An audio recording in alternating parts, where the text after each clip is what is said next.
Shut up, bitch!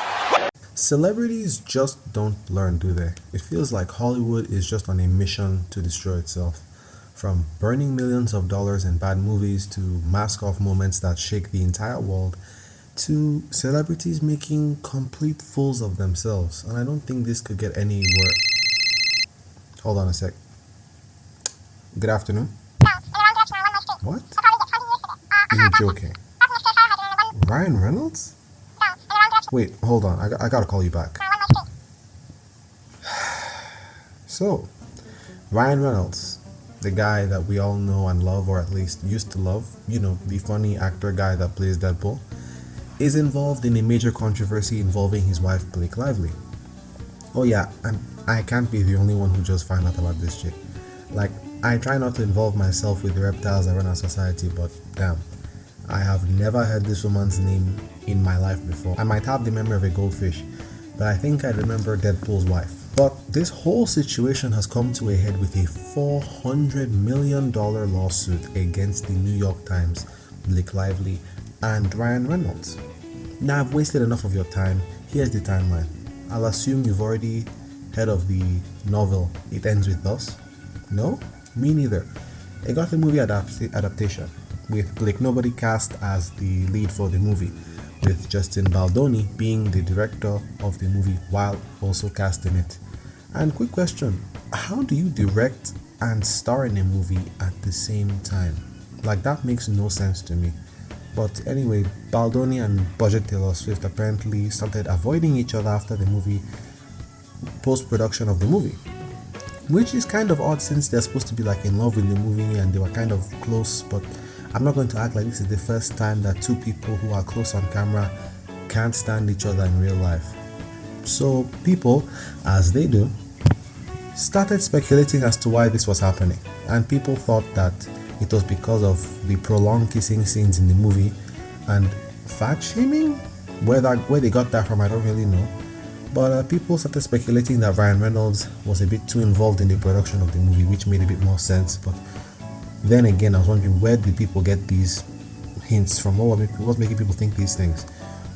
One of the themes of the movie is domestic V, and you know what the V means. I'm not going to explain it to you.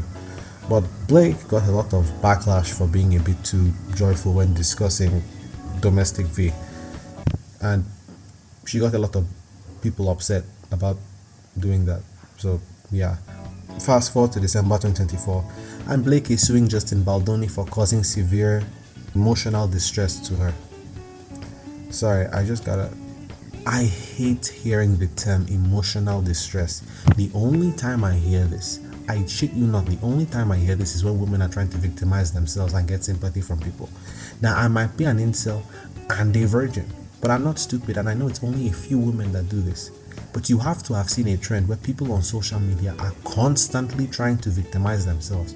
Like, right now, there are kids in Venezuela and Somalia that are dying of hunger and have never seen a light bulb in their lives. And then you have this privileged Karen that feels emotionally distressed because her Starbucks is too cold. She said that he was talking about his corn addiction and his past sex partners, and that he was mentioning her weight and fat shaming her. You sure about that? She then said that he launched a smear campaign against her. You sure about that? Him and his lawyer said that the allegations were categorically false. Now, how does this whole thing involve the New York Times? Well, you see, these allegations first came out on the New York Times right after Blake started accusing him. So it looked like the two of them were working together. The article discussed a private discussion between Baldoni and his crisis manager, where they said that they were going to bury Blake, not literally but figuratively. And he is suing the New York Times for an insane $250 million for defamation. And is also suing both Ryan Reynolds and Blake Lively, with the whole lawsuit being a total of $400 million. God, I hate rich people. Now, regarding Blake, I already have a hard time believing people who claim emotional distress, but you know what? I'm a fan of Ryan Reynolds, and I felt like I should give his wife more credit. But that was before I saw these text messages. Oh boy, that was before I saw these text messages. For context, Baldino made a whole website full of receipts with over 200 pages. Remember, Blake accused him of sexual harassment, a toxic work environment, and fat shaming. You sure about that? In this website are DMs between Blake Lively and Justin Baldoni. And these texts are a complete Uno reverse on all of her claims. She said he was making her uncomfortable, using inappropriate language and barging in on her while she was breastfeeding. So that was a lie. But these text messages show that she was the one inviting him to be with her while she was breastfeeding. The fat shaming was actually him asking her trainer for her weight because there was a scene where he was supposed to carry her and he has back problems. And then, funnily enough, Ryan Reynolds, the comedian that he's supposed to be, breaks his character to harass Baldoni for doing this, even though he's just being a professional. And it even gets to a point where the poor guy has to apologize profusely. Like, bro, we are not in high school anymore. I can't believe these are grown adults who are multi-millionaires and have children acting so childish and petty, for the love of Christ. And the toxic work environment was actually the producers and the editing team letting her effectively take over the whole editing process. But to give some context to that, she asked for the dailies, which effectively are the raw footage from the movie, which is almost never shown to the actors in the movie making process.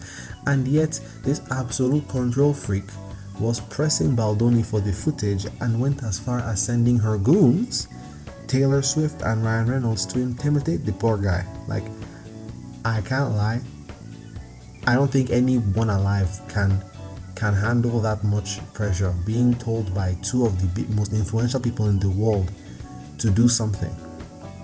And eventually she got so much control that scenes had to get her approval first, and she's just an actor.